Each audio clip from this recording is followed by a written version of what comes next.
¿Fue usted a hacer la fila y a anotarse para que haya un referendo en el cual o mediante el cual se pueda cambiar la justicia boliviana y solucionar todos sus problemas? ¿Lo hizo o no lo hizo, ministro? No, la verdad tengo ahí una posición muy crítica sobre lo que está pasando en esa materia. Tuvimos hasta el momento varios debates, varios encuentros, y hay una pregunta clara del constitucionalismo boliviano en esta materia.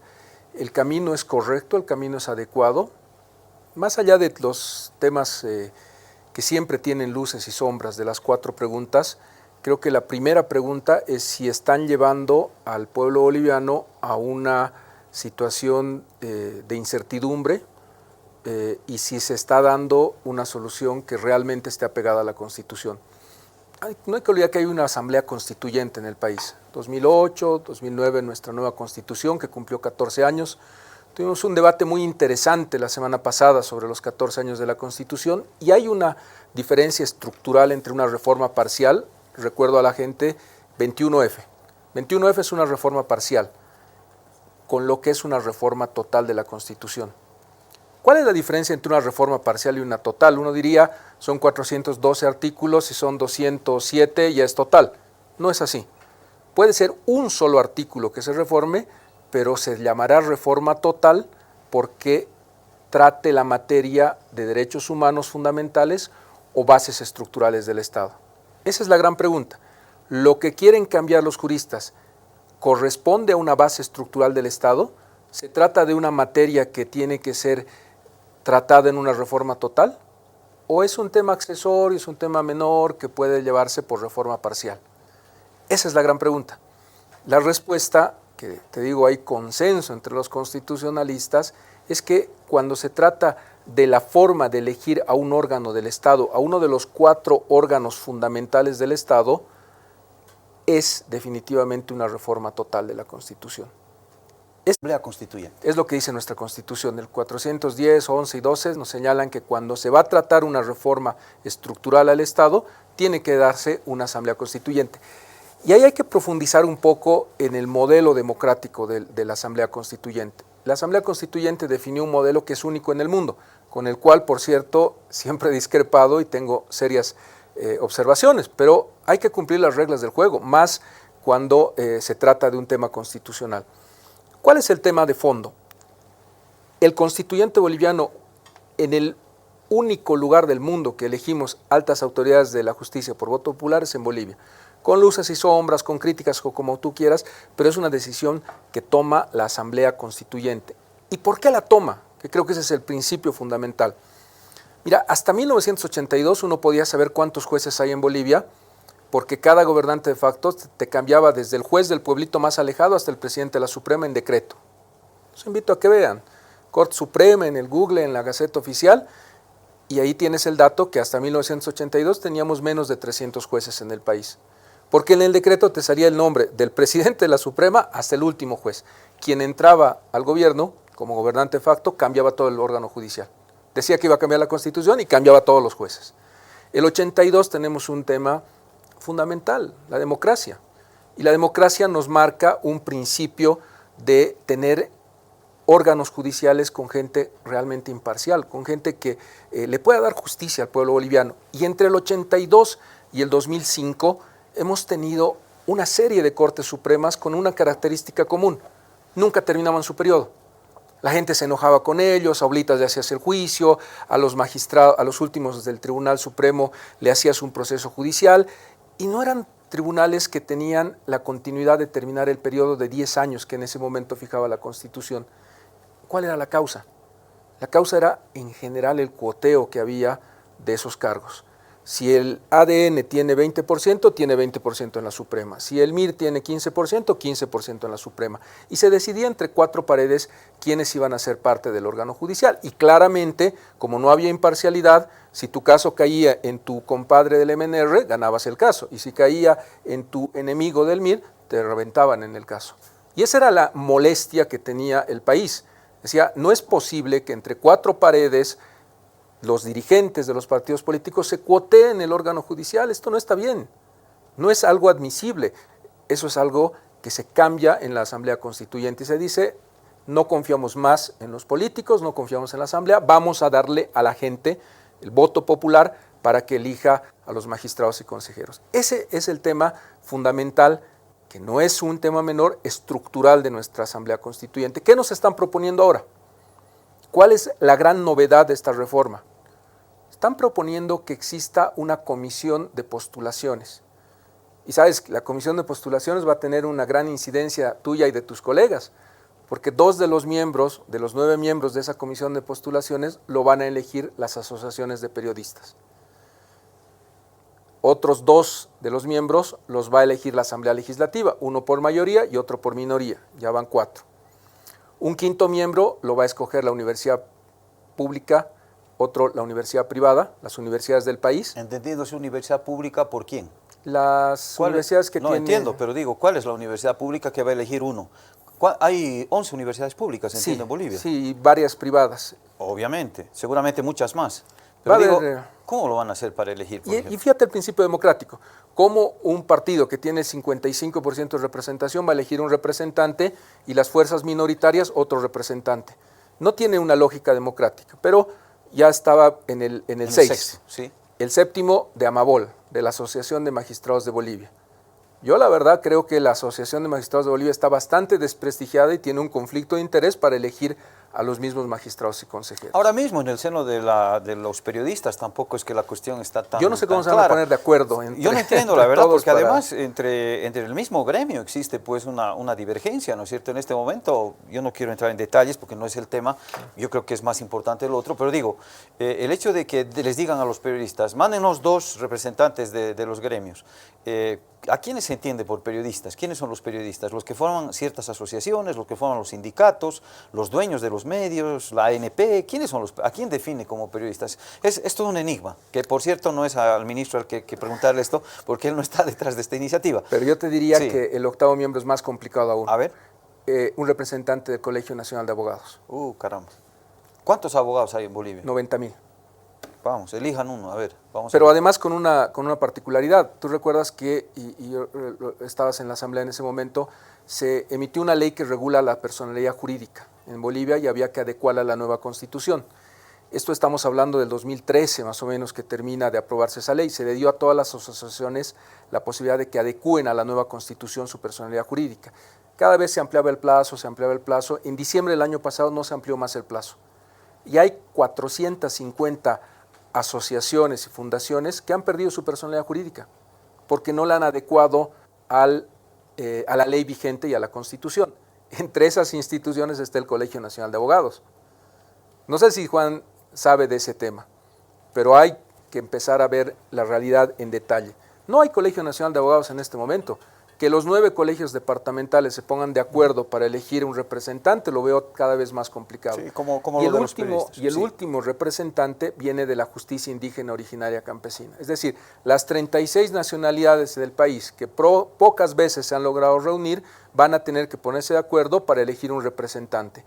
Yo la verdad veo que ese grupo de 9 notables, de 9 personas elegidas con esa composición, presentan una grave dificultad. Van en contra del principio democrático definido por la Constitución y la Asamblea Constituyente. Y luego hay otros temas que son más inconsistentes. De acuerdo. Vamos un poquito a los plazos, a los tiempos, porque ellos están apostando a que seguramente su iniciativa se podría aplicar antes de las elecciones judiciales, que ya están previstas, tienen que ser no más tarde de diciembre de este año, porque ya en enero vence el mandato de las actuales autoridades del órgano judicial y se supone que hasta diciembre ya tiene que estar resuelto todo. Se han reunido el otro día justamente los miembros de la Asamblea con vocales del órgano electoral y han definido que hasta octubre tienen que hacer llegar ya la lista definitiva de aquellos que van a ir a la papeleta, para que el pueblo... En octubre es la elección. Octubre, noviembre es la elección de voto popular. Pues la lista tiene que ver actos previos que los han visto ustedes y que me parece que han dejado una buena ley. Primero es emitir el reglamento. Exactamente, que eso se supone que tendría que ser en marzo. Hasta el 12 de marzo. Bueno, es una idea. No hay, con la ley actual, fecha límite 12 de marzo. Pero eso cuéntele, ministro, a los 4 presidentes de las comisiones que están ahí con algunas posiciones divergentes. Por decirlo. Podrían cambiar la ley como algún momento se hizo. Recuerdas que cuando estaban ustedes en la Cámara tuvieron que ampliar para Tarija y para Pando porque no había candidatas mujeres. Se puede ir ajustando por ley, pero con la ley vigente el 12 de marzo tiene que haber aprobación del reglamento De para emitir la convocatoria y terminar el proceso de preselección en la Asamblea hasta el 15 de julio. 15 de julio. Ese es el plazo que tendría la Asamblea para aprobar reglamento, convocatoria y hacer la preselección, que sabes es un proceso bastante intenso dentro de las cámaras. Le mandas el tema al Tribunal Electoral y el Tribunal Electoral tiene que organizar un proceso electoral, una campaña, un proceso de al menos 180 días y la Ley 25 dice que hay que entregar credenciales al menos 30 días antes del 1 de enero, del 3 de enero del 2024. O sea, estaríamos hablando de una elección que sí o sí tiene que hacerse en noviembre. En octubre, noviembre, por si hay repetición de mesas, que hubo en la última elección repetición de mesas. En efecto. Con esos plazos, que son los plazos que fija la ley, que fija lo que ya se está trabajando, ¿qué grado de parentesco hay con los plazos que manejan ellos? Ellos están en este momento recolectando firmas, primero aspiran a llegar a 1,5 millones, entiendo que esa es la cifra que les han marcado como mínimo para poder avanzar hacia un referendo. Es lo que dice la ley. Si eventualmente llegasen a ese número y se corroborase que evidentemente se trata de 1,5 millones o más personas, ¿cuándo se estaría realizando este referendo? Es que hay pasos que hay que dar luego de la recolección de firmas. Sí. Yo creo que el próximo año. O sea, con suerte el próximo año, tal vez a fines del próximo año. ¿Por qué? Porque los plazos que vienen después de la verificación de firmas, que tienen 90 días para hacerlo, pongamos optimistamente febrero, marzo, abril, que a fines de abril, primer día de mayo, está llevando el Tribunal Electoral la verificación al Tribunal Constitucional. De acuerdo, es decir, ya está totalmente fuera de... Está desfasado totalmente. ¿A dónde apunto? A que mucha gente está pensando que lo que eventualmente se logre con esta iniciativa de estos abogados podría ya implementarse en esta elección judicial. Eso no se puede dar. Es para el 2029, claramente, ¿no? No hay, siempre y cuando ganen el referendo. Siempre y cuando el Tribunal Constitucional responda a la pregunta que te hice al principio. Que haga la verificación de constitucionalidad de la pregunta. Si es asamblea constituyente o si es reforma parcial y va a referendo. Si superan esa etapa del Tribunal Constitucional, tiene que volver a La Paz, a la Asamblea Legislativa y al Tribunal, para hacer algo como el 21F, para redactar el texto de la pregunta que tiene que volver al Tribunal Constitucional para verificación de constitucionalidad de la pregunta. Hay que presupuestar el dinero, tendrá que entrar en un reformulado porque no hay plata para este referéndum que están pidiendo. Los referéndums y las elecciones, como saben, cuestan millones de bolivianos, 200 millones de bolivianos las elecciones judiciales. Las judiciales y en general todo proceso electoral. Por eso te acuerdas que cuando asumo como ministro de Justicia, digo, hagamos una reforma y si la hacemos, aprovechemos la elección municipal para poder ahorrarnos el dinero y en ese momento hacemos una ánfora más. Porque hace 2 años ya estábamos atrasados. Comenzar días antes de la elección judicial ya me parece irresponsable. Ya me parece, lo dijo el presidente Ricardo Torres, lo ratificó, es venderle una ilusión a la gente. De acuerdo, vamos a un escenario hipotético, ¿no es cierto? Estamos con el ministro de Justicia, el doctor Iván Lima, hablando de este tema de esta iniciativa que han tenido unos abogados que han dicho, bueno, vamos a través de un referéndum a modificar la Constitución, en especial el sistema que se utiliza para designar a los altos cargos del órgano judicial. Vamos a un escenario hipotético, insisto, y vamos a suponer que que pasan todos los plazos, etcétera, y el año que viene, ya después de las elecciones y todo lo demás, de pronto se puede hacer el referéndum, se presupuesta, etcétera, etcétera. Vamos a suponer que gana el sí y que la gente está de acuerdo con que se haga esa modificación. ¿A partir de cuándo entraría en vigor eso? ¿Tendría que quedar en suspenso los cargos electos en la elección de este diciembre y hacer una nueva elección o habría que esperar necesariamente hasta la siguiente elección que sería el 29? Habría que esperar a la siguiente elección. Al 29. Al 2029. Pero es más complejo el proyecto que están planteando. Después de que la Comisión Nacional de Postulaciones elige ternas para cada cargo, lo que ocurre es que las ternas van, voy a poner nombre, a David Choquehuanca. Al vicepresidente. Al vicepresidente. Y el vicepresidente tiene 30 días para elegir de las ternas que manda la Comisión de Postulaciones por 2/3 de votos a 26 autoridades. 2/3 de votos de la Asamblea. De la Asamblea Legislativa. Ahí mantienen ese principio de los 2/3. Perfecto. Todas las propuestas. ¿Qué pasa si no logras los 2/3? Como ha pasado con el defensor, con el contralor, automáticamente el primero de la terna pasa a ser candidato para la elección judicial. ¿Quién dispone el orden en la terna? ¿Quién va primero? La Comisión de Postulaciones. Esos nueve ciudadanos elegidos que van a elegir la justicia boliviana definen quién va primero, segundo y tercero en la terna. No hay 2/3 y el primero pasa automáticamente a la elección. Porque también hay que empezar a decirle la verdad a la gente. No es que Juan del Granado está proponiendo eliminar elecciones por voto popular. Mantiene la elección de voto popular, pero bajo otro modelo. Bajo el modelo que excluye a los 2/3 de la Asamblea, que es la naturaleza democrática de la Asamblea Constituyente. Ya no hay más 2/3. Acá los 9, y no te digo los 9, 5 de esos 9 van a definir quién es el primero de la terna. Y ahí les recuerdo, uno por minoría, uno de universidades privadas, uno de Amabol, uno del Colegio de Abogados y los 2 periodistas.